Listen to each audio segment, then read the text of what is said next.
Yes, good morning and welcome. If you're just joining us, it's still good morning, Anambra.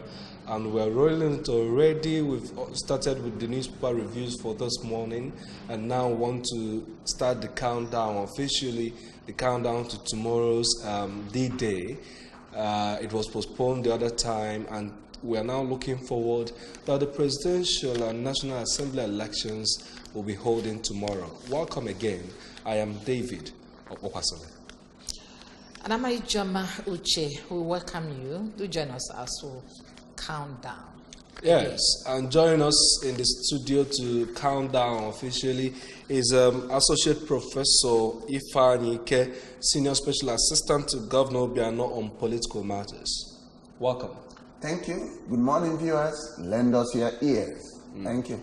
All right, we also have Chief Dike Ndulue, former PAMSEC, Ministry of Information, Anambra State.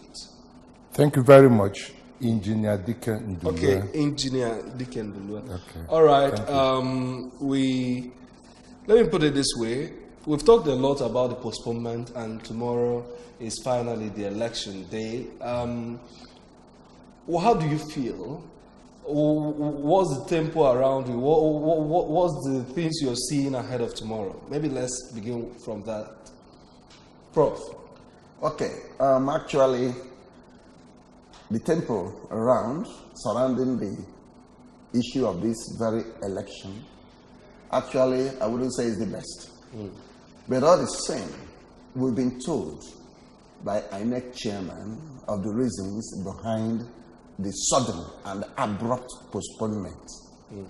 Under normal situation, we should also know that this is not the first time election has been postponed in Nigeria. Let us go back to 2015. The election meant to be conducted by 14th February 2015 was also postponed to March 28, 2015, and that was presidential, senatorial, and House of Reps election. Consequent upon that, as a follow-up suit, that of House of Assembly, governorship, and FCT elections was also shifted from 28th February to 11th April. Heavens were not let loose. It was still our Nigeria. The election was afterwards conducted, and that was the election that saw the emergence of the present president of Nigeria, President Muhammad Buhari. So this one, the much hula baloo, the much cry out all over the place, it's not the first time, but the problem is the timing. It was so sudden, 2:45 a.m., when the election will start by 8 a.m., within a short range of 5 to 7 hours, an election was postponed. That was what affected the people so much. So that's the difference. And actually, people have been battling to know what they can do with the situation. But all hopes are not lost. INEC is a body charged with that responsibility of conducting an election in Nigeria. And let us know they are independent. They said it was a logistic problem. They know what the problem is. It's their business to know how to go around it and give us free, fair, credible, and of course, transparent election in Nigeria. Okay, so the people should come to grip with what is happening. After all, it's already tomorrow. Okay, right. Are you now saying are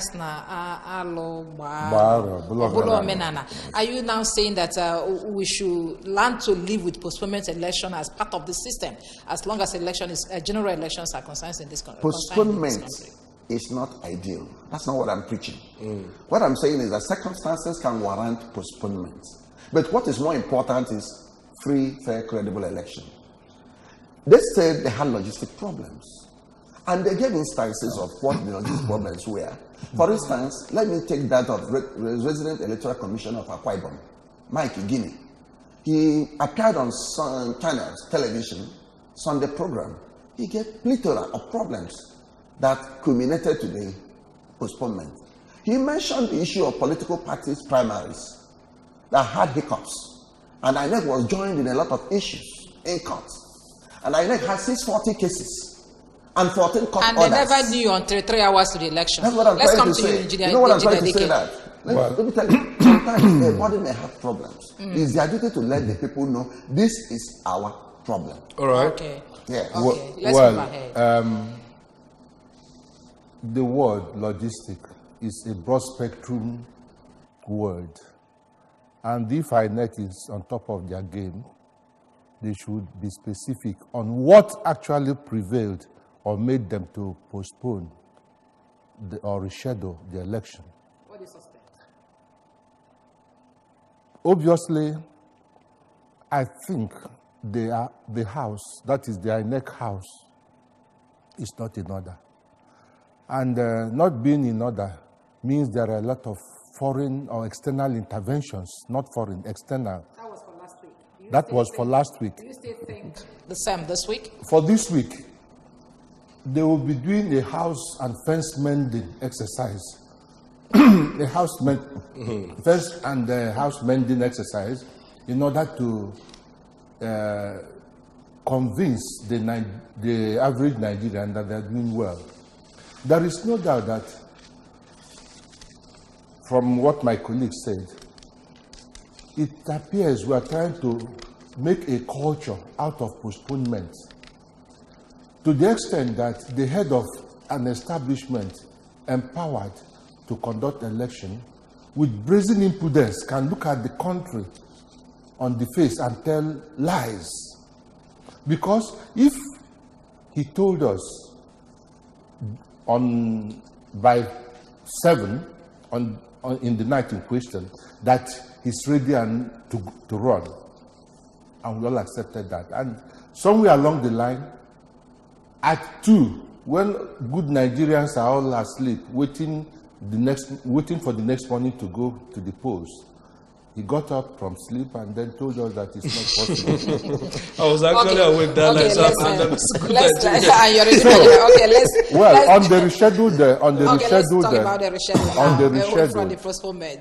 the rescheduled election, the challenges are now more than what it would have been, because we expect that, having taken time to prepare and re-prepare, that they will come out with the best. But we are human beings and we are Nigerians. Well, let me stop it here. All right. Okay, let's look at the statistics that INEC released yesterday. They told us how many people collected their PVCs from the different parts of the country. Let's look at the statistics. Registered voters, 84,004,8084 million persons registered. Then collected PVCs, 72,775,502 million. Then percentage of PVCs collected, 86.63%. Uncollected PVCs stand at 11,228,582 persons, or PVCs. When you narrow it down also to Anambra, Anambra has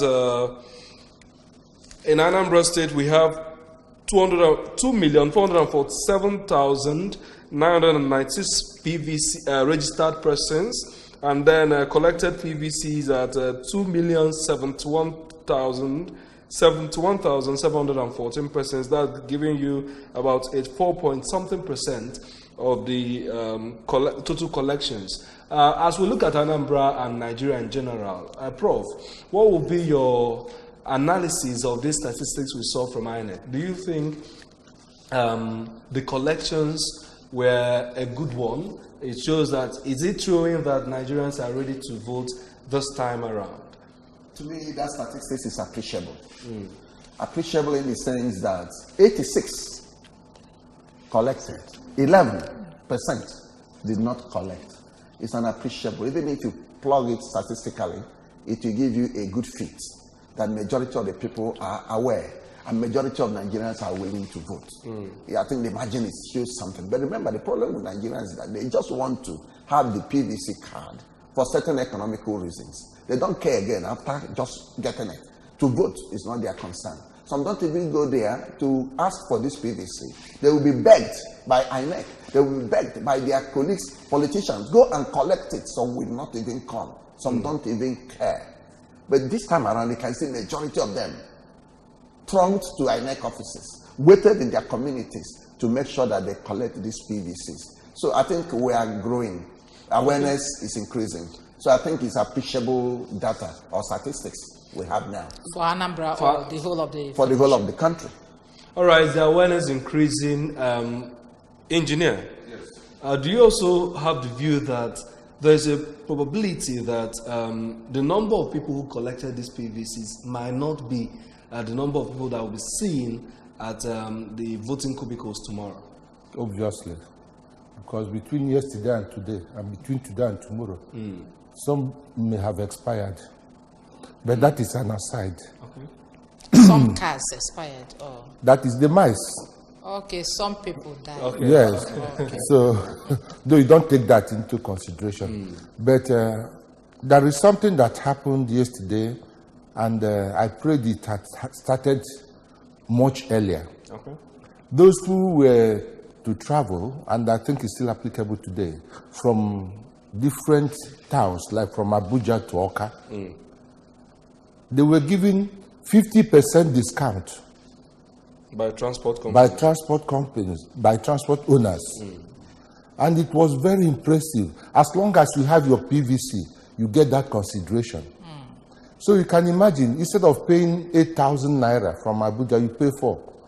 So it's interesting, and I wish this will be applied even after the elections. There are certain things government should put in place so that people will come to see that this PVC is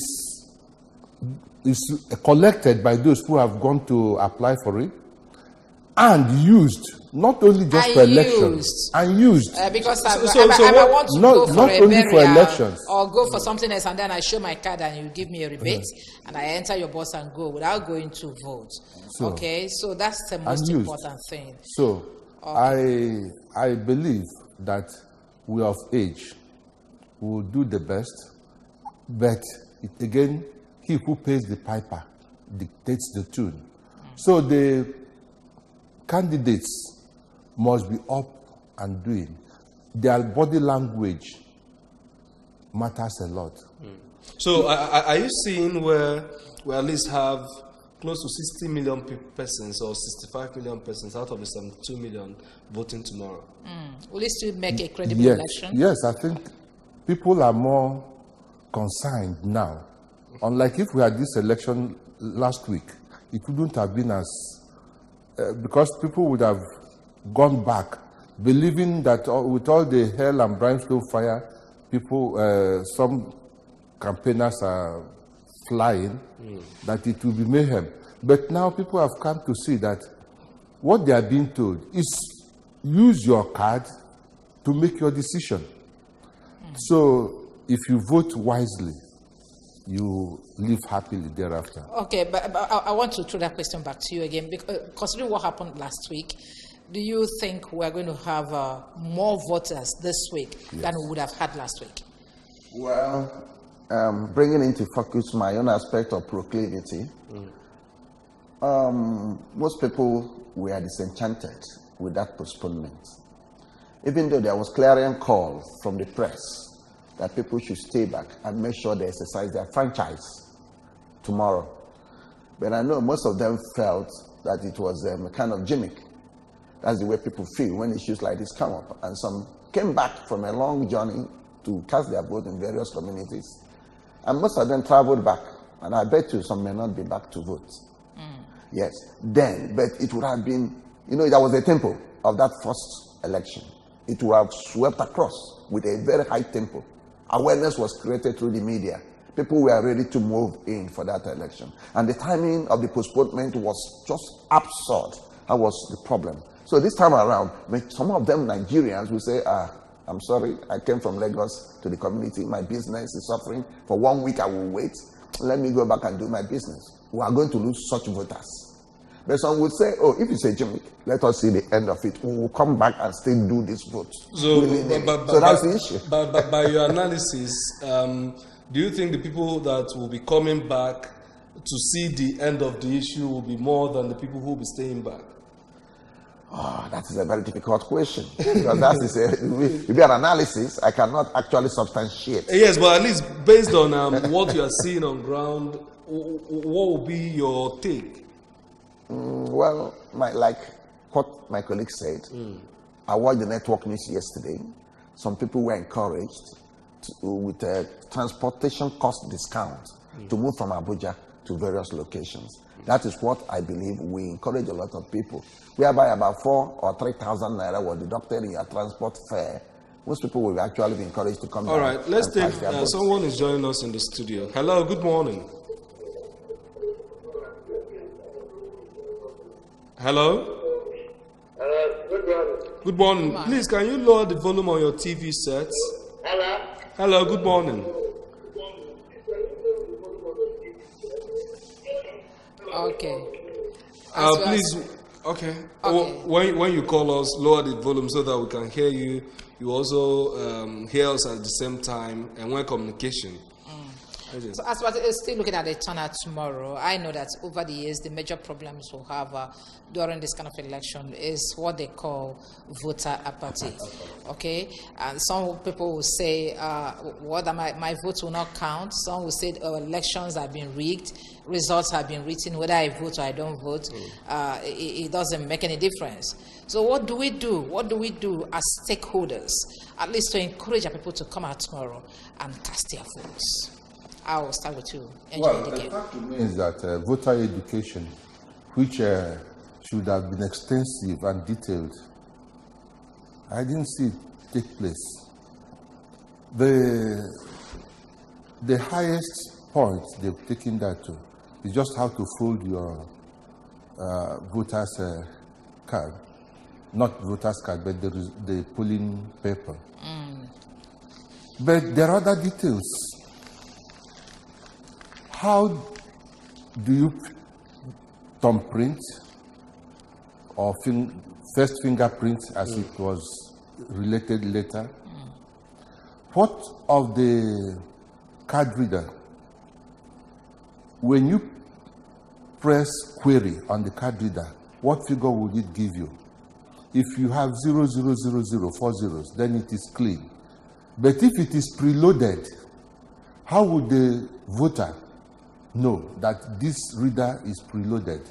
Therefore, it is important that people would have been taught how to assert their right.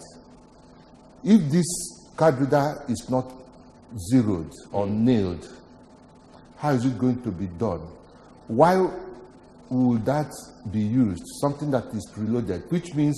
All right, Engineer Dike, we'll still look at those specifics for tomorrow. We want to go to the streets to get the pulse of the people. When we come back, this aspect is very important because people will be listening to get it clearly. We'll go to the street now to feel the pulse of the people. Let's hear what they have to say about going out to vote tomorrow. Stay with us. Come out in their numbers, vote for the candidates of their choice. That's all. And if we do it that way, it will be peaceful. I'm urging Nigerians to go and vote your mind. Don't listen to anybody that decisions you. Don't vote. Go and vote and stay and count your vote. Thank you very much. Yes. Thank you. Hey, ma, please, your name? My name is Ayamuchi. Mom, please look at us. Your name, please. Mom, please, how willing are you to come out for the rescheduled election for Saturday 23rd? I'm ready to come out for the election next tomorrow, Saturday being 23rd of February 2019. And I'm going to vote for the person on my mind. I'm not going to vote for an elected candidate, but my own candidate, I'm going to vote for him. People may not come in mass as they expected to come last week, because everybody were ready last week to come out and vote. But due to the problems on the line, they are not happy. Personally, I'm not happy. I left home with about almost 7,000 naira back to my station. So next tomorrow again, I don't even want to expect such costs. My name is Honorable Peter Kechuku. Yes. Even in Emelun, I gave me last week, but I had the election. So one nature, I had one kwadobe, is an election. Even a guy, PVC, webe, eje jog na enwere ya onwere kwa complain inwe onwere kwa ihe ekwu ma emesi election a mana ijide onya bụ ikike inwe iji nwepụta onye ka mma. I don't have any special preparation than looking for my EVC, which I've already done.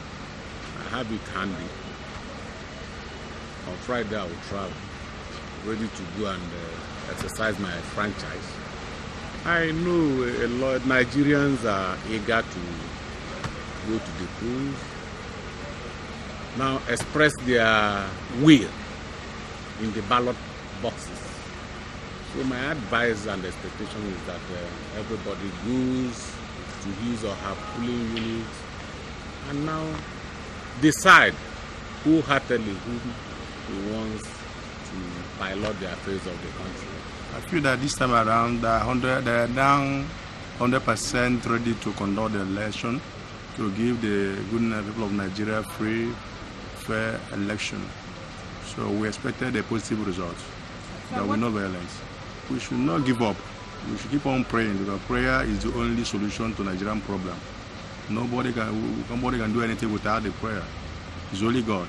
I pray that everybody should come out and vote for the person they want to lead Nigeria. We don't want a ruler. We need what? A leader who will be able to lead us. I'm quite ready because it's for the whole Nigerians to go and vote your choice, the person of your choice. So you have to go. If you are a citizen and if you want the well-being of Nigeria, then you have to go and vote in. So I'm prepared for that. The most interesting thing and important thing that every Nigerian, if you're sure you are a Nigerian, you must come up to vote the person of your choice. I'm expecting that there must be something good or something good, or they will fortify and prepare very well. My people, look here, face me like Facebook. I go see Lisa, I go see a chameleon. Time don't come for us to wake up. My people, it's not time for action. Yeah. No more talk. We know how, yeah, leaders, we don't tire. This situation, we don't get you. Them say, the way you lay your bed, now so you go lie on top. When you sell your votes, not poverty, you lay in bright, so make you shine your eyes. Make you don't sell your vote, no shishi for bribe. If you talk, you say, and I talk, you say, no shishi for bribe. If you talk, and I talk, and we all the talk, you say, no shishi for bribe. No shishi for bribe. No shishi. All right, we're looking at the elections countdown. We know that the discussions will continue even till tomorrow throughout the voting, when the voting process must have commenced. So we'll prepare to go now. But Engineer Dikendulu, you were saying something before we went on that break. Please, in 30 seconds, please, use it to round off and make it your final notes as we go on the show. Great. I was saying that the voter education given by INEC is not exhaustive. More should have been done on not only the tools, but on the disposition of the people too.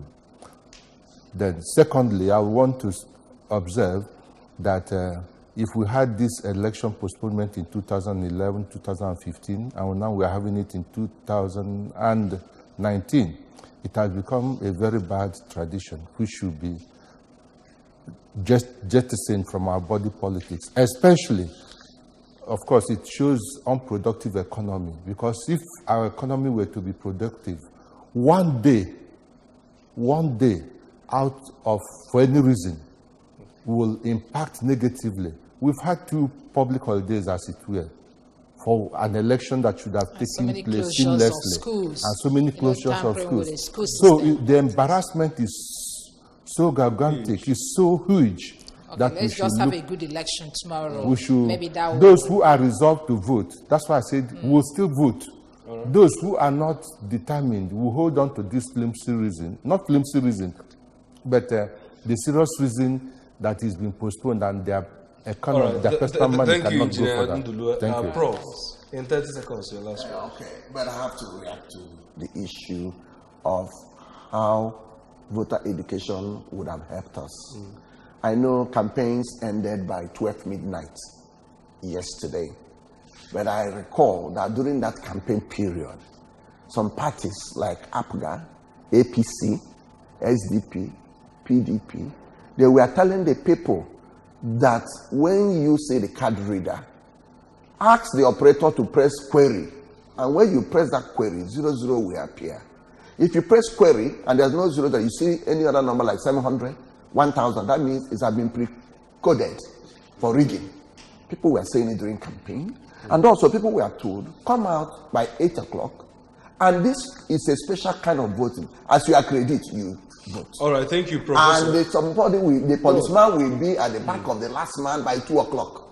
Nobody will vote as from 2 o'clock. Okay. All right. I think there was a lot of sensitization. Thank you very much. There are a lot of sensitizations, and it will continue. Tomorrow we'll have a full coverage of the elections tomorrow, and then we have displayed the phone numbers where you can send your pictures or videos of what is happening where you are direct to ABS. It might still be displayed again.